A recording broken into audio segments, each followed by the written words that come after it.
kala duniya ka fɔ mun bɛ tɛlɛ kɛ conseil des ministres olu baaraw tɛmɛna an ka jamana kɔnɔna la ni o kɛla arabadon n'o bɛnna maskalo tile 20 ma san 2024 jamana ɲɛmaa colonel Asimi Goita ale ka lahɔrɔma hukumu kɔnɔna la baara ninnu bɛɛ lajɛlen kɛla palais Kuluba la mun bɛ tɛli kɛ a fɔra ma ko u ka salle ba in n'o bɛ tɛli kɛ u ka salle de délibération la jamana ɲɛmaa i bɛ ka fɔ a tun bɛ ale ka bonya ni a ka ɲɛmaaya o minɛn kɔnɔna la conseil des ministres minnu o ye projet de texte dɔw ta ka tila tuguni ka nomination dɔ kɛ fɔ ka taa se kunnafoni dɔw dili ma a kɛnɛ kɔnɔna la a fɔ ma ko gale chapitre des mesures législatives et réglementaires mun bɛ tɛli kɛ an ka ministre min ka baara ɲɛsinnen bɛ Mali ani jamana wɛrɛ koɲɛw ɲɛna walima i bɛ ka fɔ ale ye kunnafoni kɛ ka ɲɛsin conseil des ministres ma a jira k'a fɔ mun bɛ tɛli kɛ projet de texte ni a bɛ kuma wa bolonɔ bilala sɛbɛn mun na ka ɲɛsin wa kiriko bunakun ma a bɛ ka fɔ bunadamadenw ni ɲɔgɔn cɛ ani jagoko bunakun kan n'o bolonɔ bilala Konakirikaw fɛ yen nɔ novembre kalo o tile 17 san 2022 Mali gouvernement ale ni Guinée wa Konakiri gouvernement ni ɲɔgɔn cɛ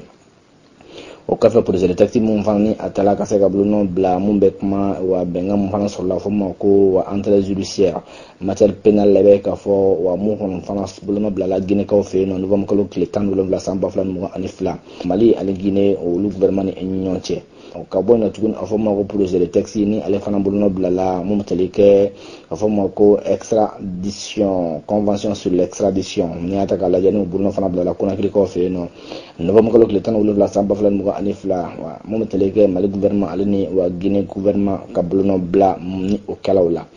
ka bɔ yen tuguni bolonɔ bilala wa projet de texte bɔ wɛrɛ la tuguni i b'a ye k'a fɔ mun ni misaliyala o bɛ tali kɛ a fɔ ma ko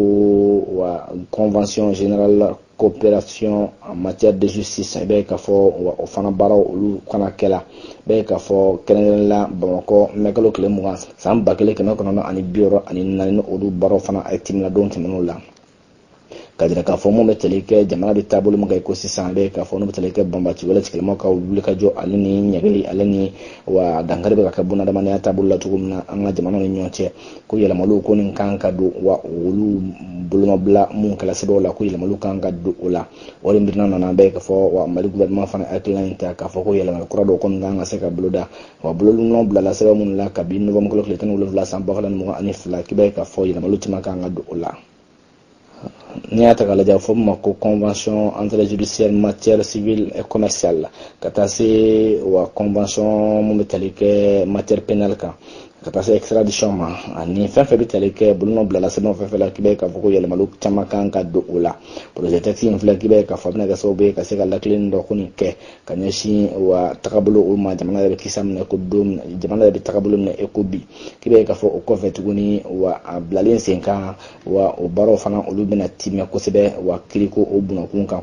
wa jamana ninnu fila i b'a ye k'a fɔ a bɛ kɛ sababu ye a bɛ lakileni kɔni kɛ ka tila ka fanga don u ka wa kiri baaraw la ani jamana fana lakɔlɔsi ani jamanadenw lakɔlɔsili la o ka tagabolo kɔnɔna la Bamakɔ maskalo tile 20 san 2024 secrétaire général du gouvernement Birama Kulibali ale bolonɔ sɛbɛn la